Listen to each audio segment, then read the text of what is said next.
Friends, welcome back to online Shikshan. मैं हूं आपके साथ नीलम दांगी। आई होप आप सब बहुत अच्छे होंगे। फ्रेंड्स, तो आज हम शुरुआत करेंगे एक बेहतरीन टॉपिक के साथ, सब्जेक्ट हिंदी। और आज की इस वीडियो में हम इसका फर्स्ट यूनिट कहानी का इतिहास कंप्लीट डिस्कस कर लेंगे। मैंने आपके लिए बहुत ही सिंपल और सरल भाषा में नोट्स बनाए हुए हैं और इस टॉपिक से आपके एग्जाम में जितने भी पॉसिबल हो सकते हैं और जहाँ से पॉसिबल हो सकते हैं, मैंने उन सभी को इस वीडियो में आज डिस्कस कराना है और आपको भी साथ के साथ नोट कर लेना है। ओके फ्रेंड्स, तो जो हमारा फर्स्ट टॉपिक है कहानी का इतिहास, यानी हम इसमें पढ़ेंगे कहानी का इतिहास, कहानी का परिभाषाएं, रचनाएं, उद्देश्य, शिक्षा में इसका महत्व, ओके, और कहानी के लाभ। तो ये सभी चीजें हम इसमें डिस्कस करेंगे और ध्यान रखेंगे कि आपके एग्जाम में कोई ऐसा क्वेश्चन ना हो जो इस टॉपिक से छूट जाए, इस चैप्टर से छूट जाए। तो सो फ्रेंड्स, शुरुआत करते हैं हम। आज 14 सितंबर यानी हिंदी दिवस भी है, तो चलिए एक बेहतरीन दिन है और इसी आज से हम स्टार्ट करते हैं हिंदी सब्जेक्ट। ओके, तो जो सबसे पहले आपका टॉपिक है कहानी का इतिहास, अर्थ और परिभाषाएं। ठीक है, आपके वैसे सिलेबस में आपके बुक में इसको बहुत ज्यादा 1-2 पेज भर रखा है इसमें, तो हमें आपको एग्जाम में ज्यादा नहीं लिखना है, आपको बस मैक्सिमम 50 वर्ड लिखने हैं। ठीक है, अगर शॉर्ट में आता है तो 50 वर्ड, अगर वेरी शॉर्ट में आता है तो आपको 30 वर्ड इसमें लिखने हैं। और देखिए, अगर आप लॉन्ग क्वेश्चन को या शॉर्ट क्वेश्चन को याद कर लेते हैं तो आप इसमें ऑब्जेक्टिव और वेरी शॉर्ट भी आसानी से इसमें से निकाल सकते हैं और आंसर लगा सकते हैं। ओके फ्रेंड्स, तो शुरुआत करते हैं कहानी का इतिहास एवं परिभाषाएं। तो कहानी का इतिहास कैसे हुआ? कहानी हिंदी साहित्य में एक गद्य रचना है, गद्य विधा है।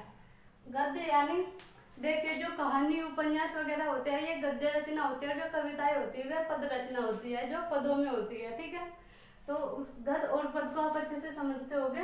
तो जो कहानी है यह एक गद्य विधा है। 19वीं सदी में गद्य साहित्य में एक नई विधा का विकास हुआ जिसे कहानी के नाम से जाना जाता है और बंगाल में इसे गल्प कहा जाता है। ओके, तो आप इसको अच्छे से आप साथ के साथ नोट भी करते रहिए, क्योंकि एग्जाम के टाइम में आप इसको भूल जाएंगे तो आप अपने जो आपके खुद के नोट्स हो गए बनाए हुए, आप उसमें देख सकते हैं और अच्छे से याद कर सकते हैं। ओके फ्रेंड्स, तो देखिए आप इसको दोबारा से पढ़िए। कहानी हिंदी साहित्य में एक गद्य विधा है और 19वीं शताब्दी में कहानी का विकास हुआ। ठीक है, अगर क्वेश्चन आए कि कहानी का विकास कब आरंभ हुआ, तो 19वीं सदी में। ठीक है, और बंगाल में इसे क्या कहा जाता है? बंगाल में इसे गल्प कहा जाता है। तो H.G. वेल्स ने कहानी को एक लघु रचना माना है। ठीक है, अगर ऑब्जेक्टिव टाइप क्वेश्चन में आने लगे कि कहानी को लघु रचना किसने माना है, ठीक है, तो आप क्या लिख देंगे, क्या लगा देंगे? H.G. वेल्स। तो आपका देखिए यहाँ से ऑब्जेक्टिव क्वेश्चन भी बन गया। तो H.G. वेल्स ने कहानी को एक लघु रचना मानी है। कहानी गागर में सागर होती है। ठीक है, अतः लेखक उसमें एक उद्देश्य को लेकर चलता है तथा जैसे ही उद्देश्य चरम अवस्था तक पहुंचता है तो कहानी समाप्त हो जाती है। ठीक है, अब मतलब कहानी का इतिहास आपने जाना कि 19वीं सदी से कहानी का विकास हुआ और कहानी को बंगाल में गल्प भी कहा जाता है। और जो कहानी है, कहानी एक लघु रचना है। ठीक है, कहानी एक लघु रचना है और कहानी का एक निश्चित उद्देश्य होता है। जब कहानी का उद्देश्य समाप्त हो जाता है तो कहानी भी समाप्त हो जाती है। ठीक है, आप इसको स्क्रीनशॉट ले लीजिए और इसको एक आध बार और दोहराएंगे तो आपको साथ के साथ याद हो जाएगा। उम्मीद करती हूँ आपको अभी याद हो गया होगा। इससे ज़्यादा आपको एग्जाम में कुछ भी नहीं लिखना है और हम फोकस करेंगे कि आप एग्जाम में अच्छे से अच्छा रिजल्ट निकाल सके। तो आप इसका स्क्रीनशॉट ले लीजिए।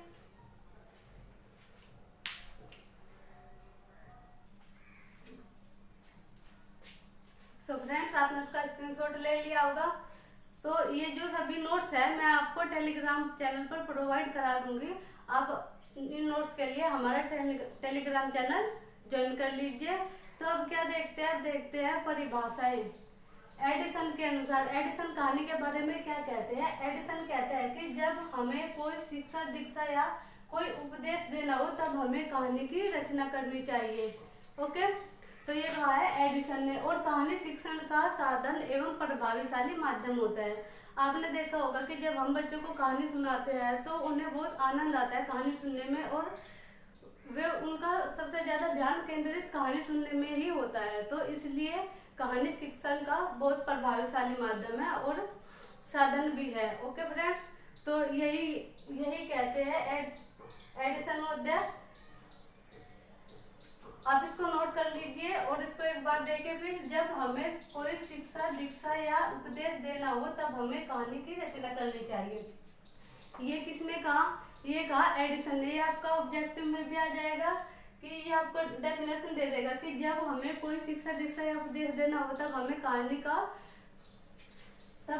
की रचना करनी चाहिए। ये किसने कहा? तो आपको ये याद रखना है, एडिसन ने कहा। अब देखिए प्लेटो क्या कहते हैं। प्लेटो के अनुसार शरीर के लिए भोजन तथा व्यायाम और मस्तिष्क के लिए कहानी तथा संगीत आवश्यक है।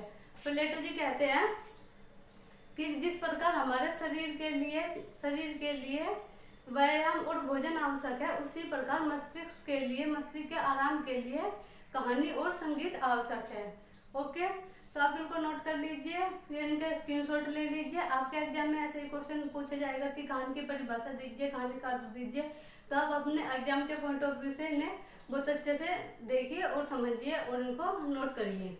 ओके फ्रेंड्स, तो चलिए आप इसका स्क्रीनशॉट ले लीजिए। आगे मैं बताऊंगी आपको कहानी की क्या क्या विशेषता होती है और कहानी के क्या क्या उद्देश्य होते हैं। ठीक है,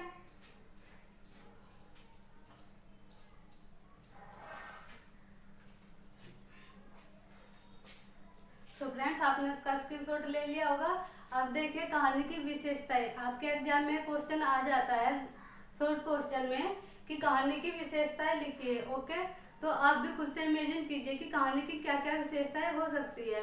कहानी होती है, कहानी प्राथमिक एवं जूनियर स्तर के छात्रों के लिए अधिक उपयोगी मानी जाती है। ओके, इसमें छात्रों का सबसे अधिक मनोरंजन होता है। जो कहानी शिक्षण विधि होती है, कहानी शिक्षण विधि में छात्र अधिक मनोरंजन लेते हैं। ठीक है, अधिक मनोरंजन करते हैं। और जो कहानी विधि से हम छात्रों में कल्पना शक्ति का भी विकास कर सकते हैं। ठीक है, तो हम पॉइंट टू पॉइंट इन सभी विशेषताओं को याद करेंगे और आप अपने एग्जाम में भी इसी तरीके से हमें करना है। ठीक है, तो पॉइंट टू पॉइंट देखेंगे कि प्राथमिक तथा जूनियर स्तर के छात्रों हेतु कहानी शिक्षण विधि है जो अधिक उपयोगी मानी जाती है और छात्रों का मनोरंजन कहानी विधि में सबसे अधिक होता है। ठीक है, जो सेकंड पॉइंट में लिखेंगे कि इस विधि में कल्पना शक्ति का विकास सबसे अधिक होता है। ठीक है, कल्पना शक्ति का विकास छात्रों में किस विधि से सबसे अधिक कराया जा सकता है?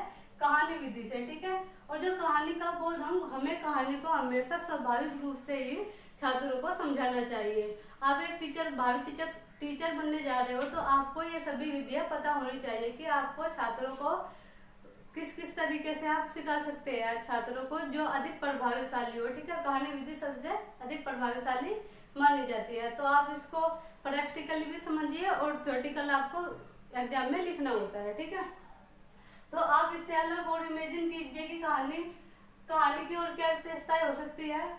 कहानी में छात्र थकान का अनुभव नहीं करते हैं। तो सबसे खास विशेषता क्या होती है कि कहानी विधि में छात्र थकान का अनुभव नहीं करते हैं। तो इसकी एक और विशेषता लिख लेते हैं। कहानी विधि में छात्र थकान का अनुभव नहीं करते हैं।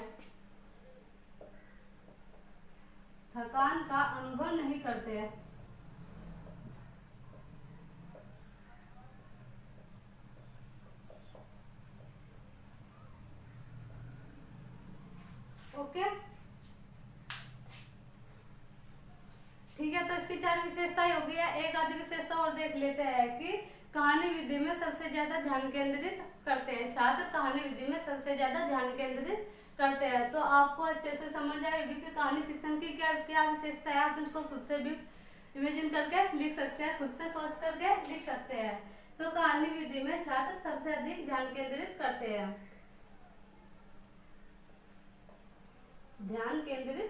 हैं।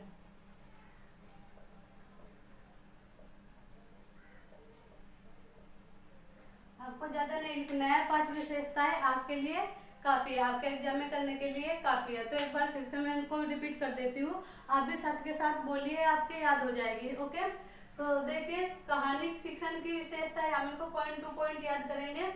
तो प्राथमिक तथा जूनियर स्तर के शिक्षण हेतु अधिक उपयोगी माना जाता है और छात्रों का मनोरंजन अधिक होता है कहानी विधि से। तो सबसे पहली विशेषता तो यही हो गई। और दूसरी विशेषता हो गई कि इस विधि से कल्पना शक्ति का अधिक विकास होता है।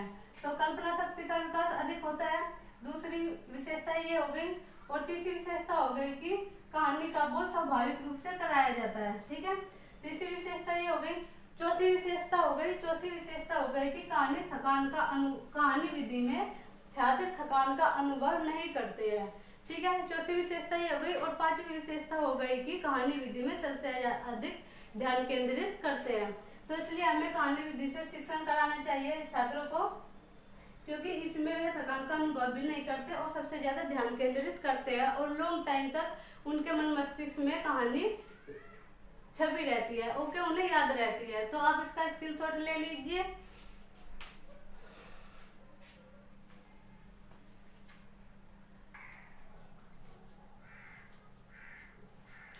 सो फ्रेंड्स, आपने इन सभी को अच्छे से नोट किया होगा। जो मैंने आपको पहले कराई है कहानी का अर्थ, परिभाषा और कहानी की विशेषताएं, उम्मीद करते हैं आपको अच्छे से समझ आया होगा।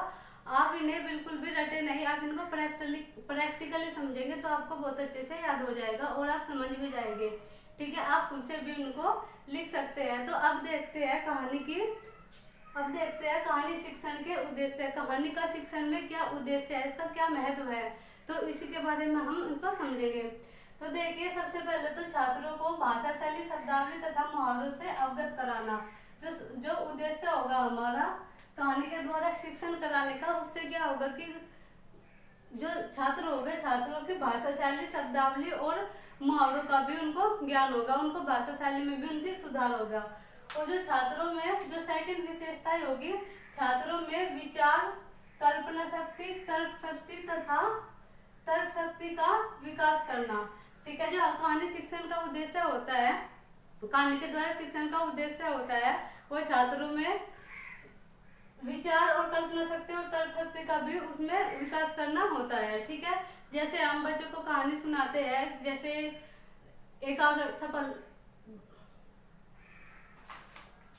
जैसे द्रोणाचार्य और अर्जुन की कहानी आपने सुनी होगी कि गुरु द्रोणाचार्य ने एक सोने की चिड़िया को पेड़ पर टांगकर उसे कहा कि आप इसकी आंख बिंदी यानी आंख पर निशाना लगाइए। तो अर्जुन से पूछा गया कि इस पे आपको क्या क्या दिख रहा है, तो अर्जुन ने बताया कि मुझे चिड़िया की आंख के सिवाय कुछ भी नहीं दिख रहा है। तो इससे क्या मिलता है कि हमारी सफलता में ध्यान का भी महत्व होता है कि हमारा ध्यान एक ही अपने गोल पर, अपने उद्देश्य पर होना चाहिए। तो इस तरीके से हम बच्चों में विचार करने की विचार करना तथा कल्पना शक्ति, तर्क शक्ति, इन सभी का विकास कर सकते हैं और उनको ज्ञान दे सकते हैं। ठीक है, उनका विकास कर सकते हैं। छात्रों में सामाजिक तथा राष्ट्रीय भावना का विकास करना। ठीक है, कहानी के द्वारा हम बच्चों को महान जैसे गांधी जी हुए और भगत सिंह हुए, इस तरीके से कहानी सुनाकर उनको सामाजिक तथा राष्ट्रीय भावना का उनमें विकास कर सकते हैं। तो आप इन्हें प्रैक्टिकली समझिए, थ्योरेटिकल आपको नहीं रटना है, आप इन्हें प्रैक्टिकल समझेंगे तो खुद से भी आप इनको कर सकते हैं। तो कहानी शिक्षण के उद्देश्य का खुद से कर सकते हैं। तो जैसे हम बच्चों को कहानी वगैरह सुनाते हैं या महान व्यक्तियों के बारे में सुनाते हैं, तो उनमें इसमें राष्ट्रीय भावना का विकास होता है। ठीक है, तो छात्रों को जो फोर्थ विशेषता है आपकी उद्देश्य है छात्रों को ज्ञान प्रदान कराने के साथ साथ स्वास्थ्य एवं मनोरंजन की शिक्षा देना। ठीक है, तो मनोरंजन भी जीवन का एक अभिन्न अंग है।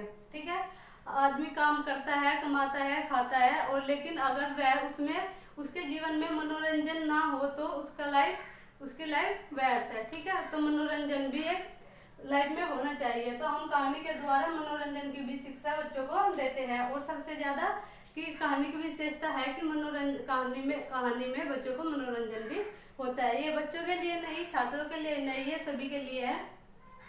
तो जो पांचवी विशेषता होगी, छात्रों में हिंदी साहित्य तथा भाषा के प्रति अनुराग करना। देखिए कितनी अच्छी बात कही गई है। उद्देश्य में सबसे अच्छा क्या उद्देश्य है कि छात्रों में हिंदी साहित्य का विकास करना, हिंदी साहित्य के प्रति उनमें अनुराग पैदा करना। ठीक है, तो ये कहानी के शिक्षण में विशेषता हो जाएगी। आप इनको नोट कर लीजिए, आप इनका स्क्रीनशॉट ले लीजिए। आपके एग्जाम में क्वेश्चन आएगा कि कहानी के उद्देश्य लिखे, कहानी के क्या क्या उद्देश्य है। बुक में बहुत सारा मटेरियल दे रखा है, तो मैंने आपके ही लिए आपके एग्जाम को ध्यान में रखकर ये अच्छे से नोट्स बनाए हैं और बहुत ही सिंपल और सरल भाषा में ये नोट्स बनाए हैं। और मैंने आपको बताया था कि आपको टेलीग्राम चैनल हमारा ज्वाइन करना है, आपको यहाँ वहाँ पर ये सभी नोट्स प्रोवाइड करा दिए जाएंगे। ठीक है फ्रेंड्स, तो आप इनका स्क्रीनशॉट ले लीजिए और इनको पॉइंट टू पॉइंट याद करेंगे तो आपको ज़्यादा, आपके लिए ज़्यादा फायदेमंद रहेगा। तो आप इनका स्क्रीनशॉट लीजिए।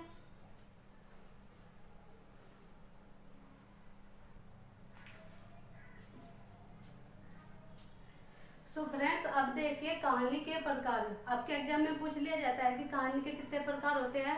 तो कहानी को 3 वर्गों में विभाजित किया गया है। कहानी को 3 प्रकार के वर्गों में विभाजित किया गया है। यथार्थवादी कहानियां, आदर्शवादी कहानियां और मिश्रित कहानियां। यथार्थवादी कहानियों में क्या होता है कि यथार्थवादी कहानियों में जीवन का वास्तविक स्वाभाविक यथार्थ चित्रण किया जाता है। ओके, बिल्कुल वास्तविक किसी रियल लाइफ पर आधारित यथार्थवादी कहानियां होती है। तो आपके एग्जाम में अगर क्वेश्चन आए कहानी कितने प्रकार की होती है, तो 3 प्रकार की होती है। यथार्थवादी कहानियां, आदर्शवादी कहानियां और मिश्रित कहानियां। यथार्थवादी कहानियां ये इनमें जीवन की वास्तविक और यथार्थवादी कहानियों में जीवन का वास्तविक स्वाभाविक तथा यथार्थ चित्रण किया जाता है, यानी ये रियल लाइफ पर आधारित कहानियां होती है। और सेकंड है आदर्शवादी कहानियां। आदर्शवादी कहानियों में क्या होता है कि जीवन का आचरण कैसा होना चाहिए, जीवन का स्वरूप कैसा होना चाहिए। तो आदर्शवादी कहानियों में ऐसी कहानियां आती है जो बताती है कि जीवन का आचरण, जीवन का स्वरूप कैसा होना चाहिए। तो ऐसी कहानियों को हम क्या कहते हैं, ऐसी कहानियों को हम आदर्शवादी कहानियां कहते हैं। और इन कहानियों में एक कल्पना आधारित होती है, कल्पना की प्रधानता होती है। ओके, जो आदर्शवादी कहानियां होती है ये कल्पना पर आधारित होती है और जो यथार्थवादी कहानियां होती है ये रियल लाइफ पर, जीवन की वास्तविकता पर आधारित होती है। अब देखिए मिश्रित कहानियां व्यवहारिकता, स्वाभाविकता होती है। ठीक है, मिश्रित कहानियों में व्यवहारिकता, स्वाभाविकता होती है। और जो कल्पना होती है, कल्पना एक आदर्श रूप में निहित होती है, न कि काल्पनिक रूप में निहित होती है। कल्पना होती है लेकिन कल्पना में भी एक आदर्श रूप छिपा होता है मिश्रित कहानियों में। जैसे आपने गांधी जी के बारे में पढ़ा होगा, गांधी जी व्यवहार से ही आदर्शवादी थे। कोई आदर्शवादी होता है अपनी बातों से, ना कि व्यवहार से। और जो महात्मा गांधी थे वे व्यवहार से ही आदर्शवादी थे। जो वे करते थे सिर्फ कहते ही नहीं थे, वे उनको अपने व्यवहार में भी लाते थे। अब हम बोलते हैं हम ये कर देंगे, वो कर देंगे, इतना पढ़ लेंगे, कर लेंगे, वो कर लेंगे, पढ़ते नहीं है। तो मतलब बोलते बोलते है इस चीज को बेहतर है कि हम अपने व्यवहार में भी लाए। ओके, तो हमें इन चीजों से, कहानियों से प्रेरणा मिलती है। तो ये शिक्षण में बहुत महत्वपूर्ण होती है, इसलिए इनको शिक्षण की सबसे महत्वपूर्ण विधि माना जाता है, कहानी शिक्षण विधि को। ओके, तो आपको अच्छे से समझ आया होगा ये क्यों आवश्यक है। आप इसका स्क्रीनशॉट ले लीजिए।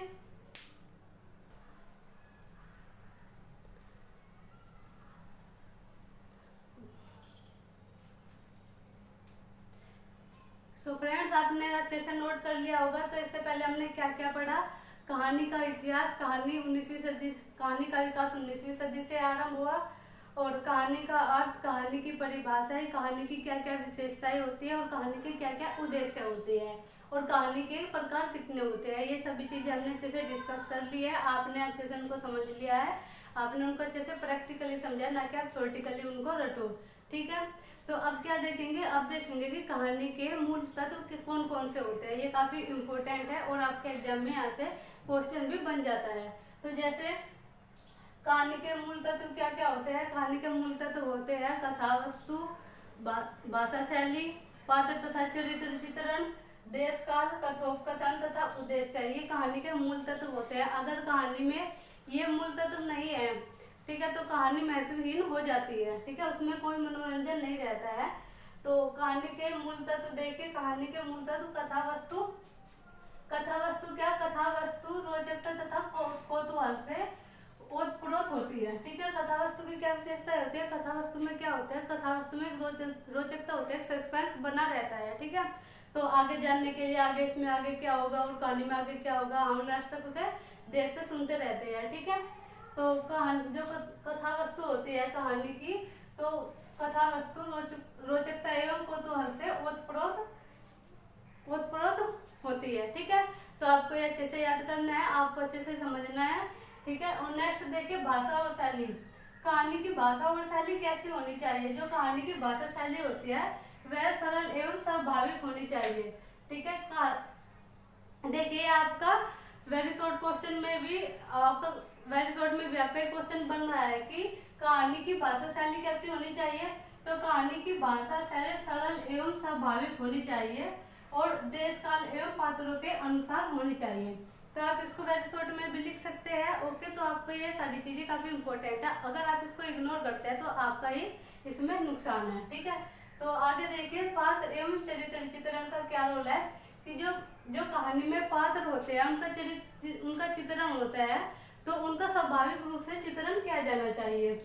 ठीक है, ना कि काल्पनिक रूप से, जितना भी हो सके स्वाभाविक रूप से अगर हम चित्रण करता है तो वह कहानी अधिक प्रभावशाली होती है। तो जो पात्र होते हैं, चरित्र चित्रण होता है, उनको बहुत ही स्वाभाविक ढंग से प्रस्तुत करना चाहिए। ठीक है, देश काल अब आया है नेक्स्ट, देश काल। तो कहानी की कथा तथा घटनाएं देश काल एवं राष्ट्र तथा समाज के अनुरूप होनी चाहिए। ठीक है, कहानी की जो कथाएं और घटनाएं होती है तो वे क्या होनी चाहिए, वे देश काल समाज और राष्ट्र के ही अनुकूल होनी चाहिए। ठीक है, तो उसमें ज्यादा इंटरेस्ट बना रहता है कहानी को सुनने के लिए और समझने के लिए। ठीक है, तो कहानी का जो पांचवा तत्व है कथोपकथन। कथोपकथन को कहानी का प्राण कहा जाता है। ठीक है, ये आपके लिए बहुत इंपॉर्टेंट है कि कथोपकथन कहानी का प्राण है। ठीक है, ये क्वेश्चन बहुत इंपॉर्टेंट है, वेरी शॉर्ट में और ऑब्जेक्ट में पूछ लिया जाता है कि कहानी का प्राण किसे कहा जाता है। ठीक है, कहानी का प्राण क्या होता है, कथोपकथन। ठीक है, इसको हिंदी में बोलते हैं कथोपकथन। ठीक है, यह कहानी का प्राण होता है और जो कथोपकथन होता है यह रोचक और सौहार्द होता है। ठीक है, इसमें भी सस्पेंस बना रहता है देखने के लिए।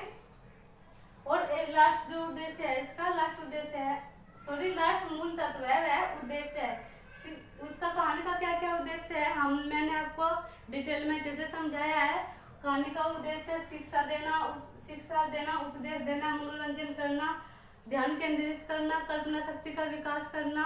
ठीक है, प्रेरणा देना, तो ये कहानी के उद्देश्य होते हैं। अगर किसी कहानी में कोई उद्देश्य नहीं है तो वह महत्वहीन है। ठीक है, तो हर एक कहानी का कोई ना कोई उद्देश्य होता है और जब उद्देश्य खत्म हो जाता है तो कहानी भी समाप्त हो जाती है। ठीक है, तो आपको अच्छे से समझ आया होगा कहानी के मूल तत्व। आप इसका स्क्रीनशॉट लीजिए, आप ही अगर नोट साथ के साथ बनाते हैं अपनी भाषा में अपने हाथों से लिखे हो तो आपको समझने में कोई दिक्कत नहीं होगी। ठीक है, और वैसे आपको ये नोट्स प्रोवाइड तो करा ही दिए जाएंगे, तो आप इसका स्क्रीनशॉट ले लीजिए। फिर मैं अगला टॉपिक डिस्कस करती हूँ।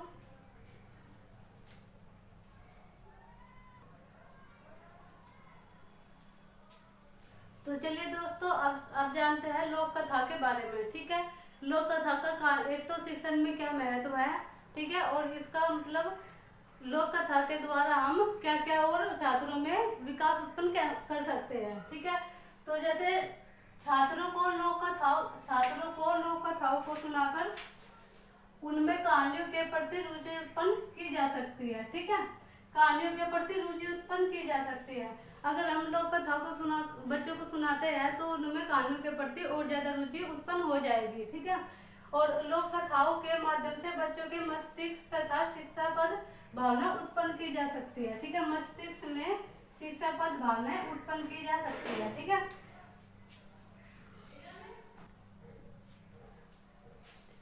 तो हम क्या कर सकते हैं कि लोक कथाओं के द्वारा हम लोक कथाओं को सुनाकर छात्रों में उनके शिक्षापद भावना उत्पन्न कर सकते हैं। ठीक है, शिक्षापद भावनाएं उत्पन्न कर सकते हैं। और किसी गांव की लोक कथा तथा महापुरुषों के जीवन की कथा सुनाकर भी विद्यार्थियों में लोक कथा के प्रति आकर्षित उत्पन्न कर सकते हैं। ठीक है, अगर हम किसी महापुरुषों की कथा सुनाते हैं तो उनसे वह प्रेरणा लेते हैं और उनको आदर्श मानकर अपने जीवन को भी उनके आदर्शों को अपने व्यवहार में डालकर छात्रों का विकास कर सकते हैं। ठीक है, तो आप इनमें क्या करते हैं कि अगर देखिए इसमें 3 टाइप के क्वेश्चन छुपे हैं। अगर हम बोले कि लोक कथाओं की विशेषता लिखे तो आप लोक कथाओं की विशेषता भी लिख सकते हैं कि कहानियों के प्रति रुचि उत्पन्न की जा करते हैं और बच्चों के मस्तिष्क में शिक्षाप्रद भावनाएं उत्पन्न की जा सकती है। ठीक है, ये कथाओं की विशेषता है। और महापुरुषों के जीवन की कथा सुनाकर या किसी गांव के लोक कथा सुनाकर उनको लोक कथाओं के प्रति आकर्षित किया जा सकता है, जिससे वे प्रेरणा लेकर उनको अपने जीवन में धारण कर अपने चरित्र का विकास कर सकते हैं। ठीक है, तो इस प्रकार हम अपने लोक कथाओं के बारे में समझा। तो आज की यह वीडियो यही समाप्त करती हूँ। उम्मीद करती हूँ आपको सभी कॉन्सेप्ट अच्छे से क्लियर हुए होंगे और आप एग्जाम में कोई ऐसा क्वेश्चन ना हो जो आपसे छूट जाए। ठीक है, इसी में से ही आपका एग्जाम में सब कुछ आ जाएगा। इस चैप्टर से, फर्स्ट चैप्टर से कहानी का इतिहास। अगर आपको वीडियो अच्छी लगती है तो आप शेयर करें, सब्सक्राइब करें, लाइक करें और अपने दोस्तों को भी शेयर करें ताकि उनको भी हेल्प हो सके और उनके भी अच्छे मार्क्स आ सके। ठीक है, धन्यवाद।